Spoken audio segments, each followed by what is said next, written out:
Welcome back to another episode here on our channel, and this week we're going to make a Q&A episode. Yes, and it was a while since we made a video like this, and we think it's good to every now and then answer some of the questions that we don't have time to answer in the comments under the videos. So it's nice to make videos like this, to just gather some of those questions that we repeatedly get and just try to address them in a bit more lengthy way. And talk a little bit about future of the boat build and plans and so on. So one question that we get quite often, especially since we turned the hull over, is do we have enough ceiling height in here to build the deck house? And yes, we have, but it is a tight fit. Once the deck house is on, we'll have roughly 0.5 meter above the deck house. That's why we opted to have the hull really low against the ground here to make up as much space above deck as possible. So that's why Malin couldn't reach the keel pocket in last week's episode. We only have around 10 centimeters at the middle here beneath the hull. And luckily that beam up there is high enough so the boat with the deck house on can pass through. But the small extension that we made on the barn, that's a little bit too low. So probably we will need to remove that small shed once it's time to get the boat out. And both the deck house and the deck will be built in place on the boat. And that's mainly because we have limited space here on the floor to build anything on the side and then lift it up. And I think it will be easier to just build everything where it's going to sit later on. That's the way I see it right now. That could change though.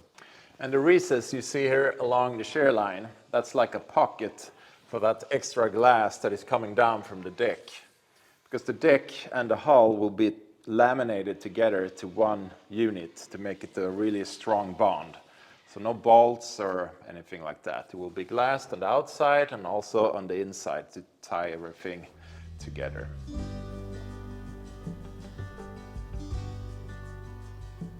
So how much money will Bronze 3 have cost us when she's ready? Well, that's a good question, and it's not all too easy to answer because it is a quite long time span that we have this building process. I mean, we plan to build for another 3 to 4 years. And there can be other circumstances like inflation, and of course, if we make different choices on equipment and so on all the things that we put into the boat. But the amount that we had from start, which is still valid today, is around $300,000. So that's a lot of money, but if you think of what this type of boat would have cost if we would have bought it from a shipyard, it's not near that cost. So in a way, it's a cheap boat for what we'll get, but of course we're not counting all the man hours that we put into the build. And we don't have $300,000 in the bank that we can just pour into the build right away. So what we're doing is that we're saving most part of the money that we make from these videos and put into the build every month. And we also have some money left from the round 2 that we sold that we're also using for the build. So we're still on track with the budget, and we really hope we can make it with this money during the rest of the build. Another question that we've been getting is how do we know where the exact waterline is going to be? I mean, we haven't had the boat in the water yet, so how can we know how the boat is going to float? And all of that is calculated by our naval architect in his program when we have designed the boat. And these lines that we have here now comes from the 3D drawings, and we have leveled the whole hull now according to the waterline. So everything that we're going to build inside of the hull now is referenced from the waterline. So hopefully I have positioned that waterline correctly now, because if not, it will be a problem. One question we've been getting about the hull is why we have fiberglass on the inside as well. And the answer to that is to create like a sandwich. Because without the inner laminate, we would only have the strength from the wood with the additional fiberglass on the outside. But by adding this inner laminate as well, we increase the strength by a lot, especially the stiffness, since we create a sandwich construction by doing that. The more common way to do this is to have like a foam core as a core, but in this case the cedar acts like a core, and it also gives a lot of stiffness to the hull in the lengthwise direction. So this way you get a really stiff hull, but also pretty light. And then of course on top of that you get extra protection of the cedar also on the inside of the hull. We will also add a barrier coat on the inside later on. And talking about having a wood cored hull, that's also a question we get a lot. Don't you get rot by having wood in the sandwich? But it's a big difference. You can't really compare using epoxy and polyester that was used in the past for balsa cord hulls and all the problems you would get from that. Same thing if you had in the past maybe a boat with the plywood deck and you had fiberglass on top of that with polyester as resin. That's not the same as using epoxy. The differences are, you can't compare. Because epoxy is watertight, and especially when you add many layers of barrier coat on top. Yeah, and that brings me to the next question, which is what type of shame plates are we going to have, and how are we going to mount them? And right now I'm leaning towards that we're going to have acid-proof stainless steel shame plates bolted on the outside of the hull, through the hull, and then of course there will be additional semi-bulkheads in this area to take up the loads from the top shrouds and the shame plates. We could also make something like Matt did on the Duracell project, another channel that we watch. He made them from carbon fiber, and that looked really cool. So we might do that. But at the moment, I'm leaning towards more classical stainless steel, mainly because it's faster and I think a little bit easier in this case, because then we can just bolt it through the hull from the outside. Big shame plates with many bolts just through the hull. The downside, of course, of using that type of shame plates is that we put bolts through the hull. So we have to be really sure that we take away the wood core and create like a epoxy tunnel where the bolt goes through. So there's no chance that any moisture gets into the core of the hull. But maybe that's more work than to do them from composite and just laminate them on the inside of the hull here. So I still have to think a little bit about that. Yeah, another question that we've been getting quite often during the whole lamination process of the hull is why didn't we use vacuum for the lamination process? And the quick and easy answer is that it's more complicated to do that. And I think that the only way to use vacuum when you're building a hull like this is to use vacuum infusion. Just vacuum bagging, that will be really, really stressful and also create a ton of waste.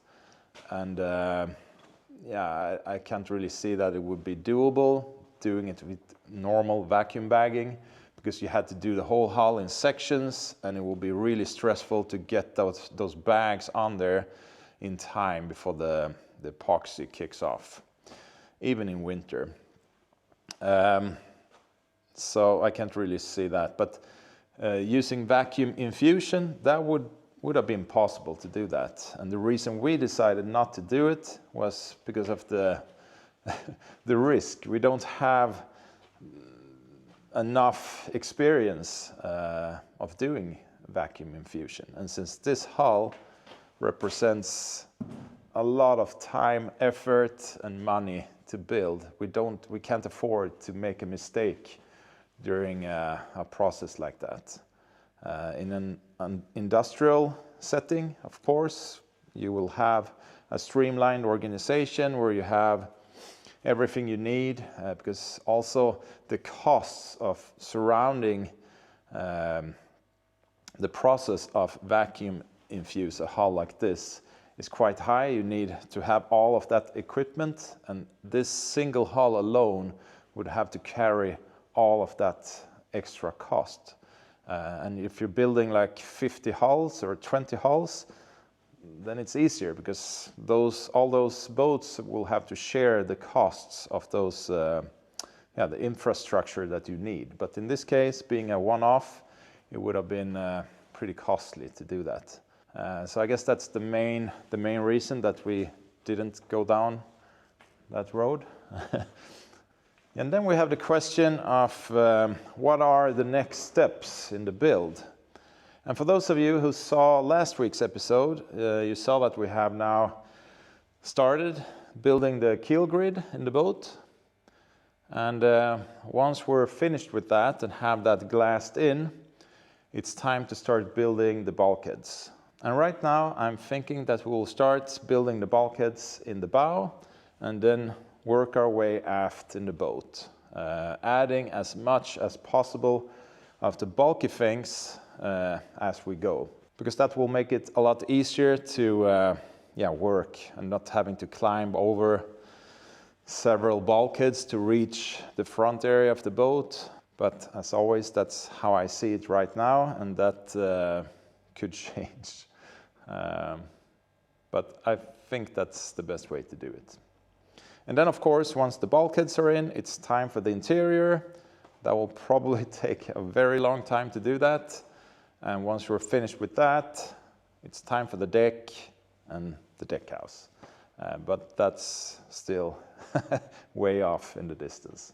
And talking about the bulkheads, another question was, are we getting like a vacuum table to make it easier and faster to produce those sandwich panels that we're going to use for the bulkheads from those PET foam sheets that we got the other week?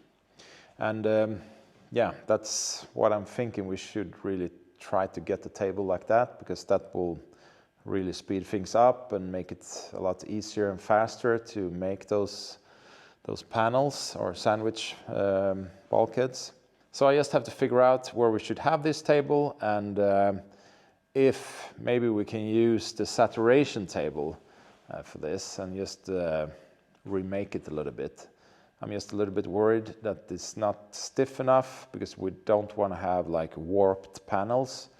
So I think I have to stiffen that up a little bit to make it suitable for making sandwich panels on.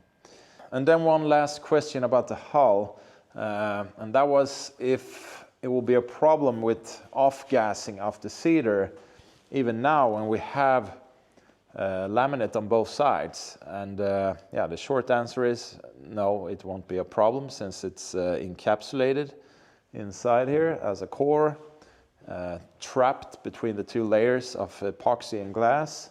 So it's like locked in, and epoxy sticks really well to wood, so there's no risk of any delamination or anything like that from heat buildup, like let's say in the sun. Right now the hull looks something like this, with glass on both sides. We actually have one more layer on the inside that I don't have on this sample, but something like this. And epoxy sticks really well to wood. It's like a glue, so there's no risk of any delamination, of any gas movement because of heat in the hull. And it's the same with another question that we get from time to time, if there's any problem with movement in the timber because of moisture levels going up and down. But since it's locked in, the moisture level that was in the cedar when we locked it in will stay like that, so there won't be any movement. And this cedar has a humidity level of around 8% when we locked it in. So there won't be any movement from shifting humidity levels since it's closed in like that. That was a lot of technical answers from Johan, but most of the questions that we get are quite technical regarding the boat build, and it's understandable. But another question that we get from time to time is about the name of our boat and our previous boats, Ran, or Ran as we pronounce it in English. Where does that name come from? Is it an acronym, and what does it mean? So I'm going to give you a little explanation behind the word Ran and where it comes from. So Ran is the deep sea goddess in Norse mythology. And all our boats have been called this, but originally our first boat was called Blåtunga, Blue Tongue, which is a sword from the Norse mythology. But the boat was then blue, and we thought Blåtunga was a bit hard to pronounce abroad over radio. So we wanted a new name, and we also changed the hull color to gray. So we asked Johan's dad, who was really interested in history, if he could come up with a cool name, like not too long and easy to say over the VHF. And he had this book, Norse Gods, and he was the one who found Ran. And we thought it was cool and a fitting name with our heritage being from Scandinavia.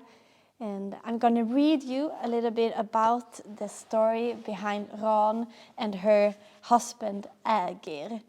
I'm going to read in Swedish and I will translate down here. Ägir och Ran är havets kung och drottning och har makt över vågornas oändliga vidder och de mörka havsdjupen. Paret lever i en gåtfull borg på havets botten. De är rika som troll då alla skatter från förlista skepp tillfaller dem och deras hallar lyses enbart upp av skimrande guld. Gudarna besöker ofta Ran och Ägirs överdådiga gästabud och på bänkarna sitter de drunknande och festar med dem. Vid dessa gillen dukar långborden sig själva.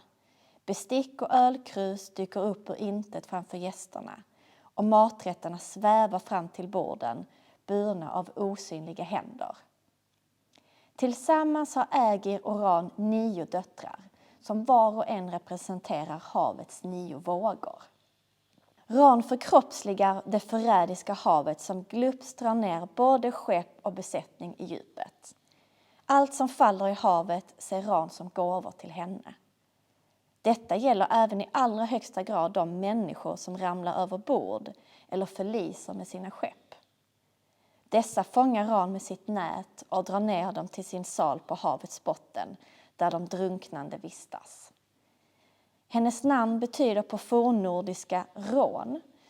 Hon är den som skär liv och att drunkna kallas att fastna i Rans nät eller att klättra ner i Rans säng. So yeah, that is the meaning behind Ran.